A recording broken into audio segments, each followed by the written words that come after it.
guys এই যিসকল ল'ৰাই যে নিজকে চিংগেল চিংগেল বুলি কৈ থাকে তেওঁলোক হৈছে একোটা সিংহ সিহঁতে সদায় ক'ত চিকাৰ পাম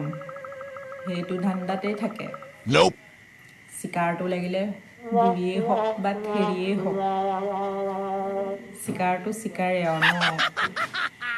গতিকে আজিৰ পৰা আপোনালোকক যদি কোনোবাই চিংগেল বুলি কৈ থাকে তেতিয়াহ'লে জানিব চিংগেল মানেই হৈছে গতিকে সাৱধান হৈ চলিব সিহঁতৰ কাৰণে চিকাৰটো মেইন কেনেবাকে যদি চিকাৰ হৈ যায়